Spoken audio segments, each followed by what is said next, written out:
ನಾನು ಸಿಸರಿನ್ ಮಾಡಿಸ್ಕೊಂಡಿದ್ದೆ, ಬೆನ್ನು ತುಂಬಾ ಬರ್ತಾ ಇದೆ ಅಂತ.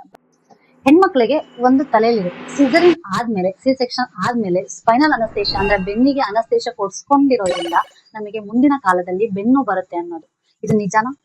ಖಂಡಿತವಾಗ್ಲೂ ಇಲ್ಲ. ಯಾಕೆ ಅಂತಂದ್ರೆ ಮೇನ್ ಆಗಿ ರೀಸನ್ ಏನು ಬೆನ್ನು ಬರೋದಕ್ಕೆ ಅಂತಂದ್ರೆ ಅದೊಂದು ಸಣ್ಣ ಇಂಜೆಕ್ಷನ್ ಇರುತ್ತೆ ಅಷ್ಟೇ. ಸೊ ಅದರಿಂದ ನಿಮಗೆ ಬೆನ್ನು ಬರುತ್ತೆ ಅನ್ನೋದು ಸುಳ್ಳು.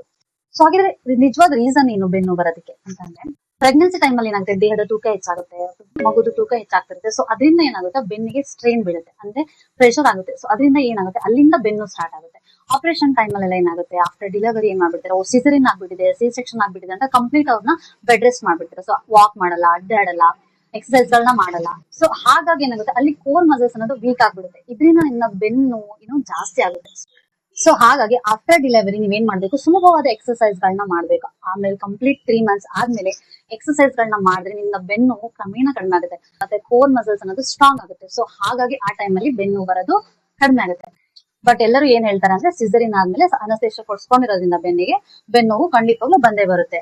ಸೊ ಹಾಗಾಗಿ ಈ ತಪ್ಪು ತಿಳುವಳಿಕೆ ಯಾರು ನಿಮ್ಗೆ ಹೇಳಿದಾರೋ ಅಥವಾ ಯಾರಿಗೆ ಈ ತಪ್ಪು ತಿಳುವಳಿಕೆ ಇದೆಯೋ ಅವ್ರಿಗೆಲ್ಲರಿಗೂ ಇದನ್ನ ಸೆಂಡ್ ಮಾಡಿ. ಹೆಚ್ಚಿನ ವಿಡಿಯೋಗೆ ಹೋಗಿ ಫಾಲೋ ಮಾಡಿ. Thank you.